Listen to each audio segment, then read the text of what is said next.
नमस्कार, मैं हूं आपके साथ राखी लांबा और आप देख रहे हैं न्यूज एक्सप्रेस। तो अभिनेत्री स्वरा भास्कर लगातार विवादों में रहती हैं। उनका कोई ना कोई बयान, कोई ना कोई पोस्ट विवादों में जरूर आ जाता है और इस बार भी ऐसा ही कुछ हुआ है। मौका था बकरीद का और उन्होंने एक ऐसा पोस्ट किया है जिसे लेकर जनता भी उनकी लताड़ लगा रही है और साथ ही साथ हिंदू धर्म से जुड़े हुए लोग भी उनसे काफी खफा नजर आ रहे हैं।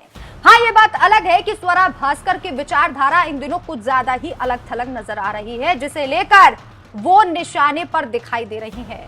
कंगना रनौत के मामले पर भी उन्होंने बयान दिया था और अब बकर ईद के मौके पर उन्होंने एक पोस्ट को रिट्वीट करते हुए जो लिखा वो चर्चा का विषय बन गया है। सबसे पहले आपको बताते हैं कि स्वरा भास्कर ने किस तरीके से नफरती चिंटुओं को एक मौका दे दिया कि वो एक बार फिर से हिंदू मुस्लिम कर सके और इसी के साथ स्वरा भास्कर की इस पोस्ट से उनकी मानसिकता कैसे झलकती है वो भी आपको बताएंगे। भारत में रहकर किस तरीके से वो हिंदू मुस्लिम कर रही है और दिखाने की ये कोशिश कर रही है कि वो बिल्कुल भी ऐसी नहीं है। किस तरीके से नफरत की आग को भड़काने का काम स्वरा भास्कर करती हैं, इस पोस्ट के जरिए समझिए। स्वरा भास्कर ने एक पोस्ट में लिखा है, ईमानदारी से कहूं, मुझे शाकाहारियों का खुद को एकदम सही बताना समझ नहीं आता। उनका पूरा भोजन एक बछड़े से उसकी मां का दूध छीनने, गाय को जबरन गर्भवती करने और उसे अपने बच्चों से जुदा करने से बना है। आप जड़ वाली सब्जी खाते हैं, इसमें भी तो पूरे पौधे की हत्या होती है। जरा शांति बरतिए। अब बकर ईद है तो सिर्फ इसलिए ऐसी बातें मत कीजिए।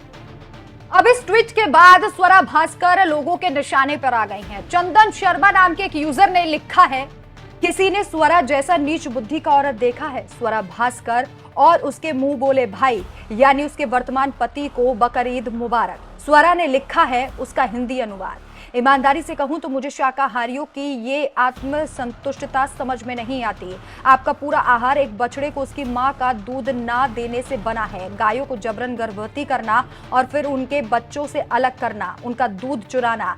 आप जड़ वाली सब्जियां खाते हैं, इससे पूरा पौधा मर जाता है। कृपया सिर्फ इसलिए पुण्य प्रदर्शन करने से बचें क्योंकि ये बकर ईद है। यदि यही बात स्वरा भास्कर को अपने अंदाज में लिख दिया जाएगा तो पूरा वामपंथी संगठन, कांग्रेस, पतलकार, गटरवुड, मुस्लिम से लेकर दोगले सेक्युलर तक रोना धोना शुरू कर देंगे। पहले जो भाई था वो अब पति बन गया, पहले जो भाई था वो इसके बच्चे का बाप बन गया। बच्चा कंफ्यूज है कि मामा कहें या अब्बा। चंदन शर्मा के अलावा भी खूब सारे कमेंट इस पोस्ट को लेकर आए और ये कहा जा रहा है कि स्वरा भास्कर को अब ट्रोल किया जा रहा है। स्वरा भास्कर एक ऐसी अभिनेत्री हैं जो लगातार बीजेपी के खिलाफ ही पोस्ट करती हुई नजर आती हैं। हम ये नहीं कहते कि विरोध करना गलत है, लेकिन हाँ, हम ये जरूर कहते हैं कि विरोध की आग में आप इतने अंधे मत हो जाइए कि आप किसी के भी धर्म को नीचा दिखाएं, चाहे वो हिंदू का धर्म हो या फिर मुसलमान का इस्लाम हो। सभी को इस देश में रहने की अनुमति है, लेकिन अगर स्वरा भास्कर ये दिखाने की कोशिश करेंगी कि हिंदू धर्म में एक गाय के बछड़े को अपनी मां से दूर किया जाता है तो उन्हें जवाब देना बेहद जरूरी हो जाता है।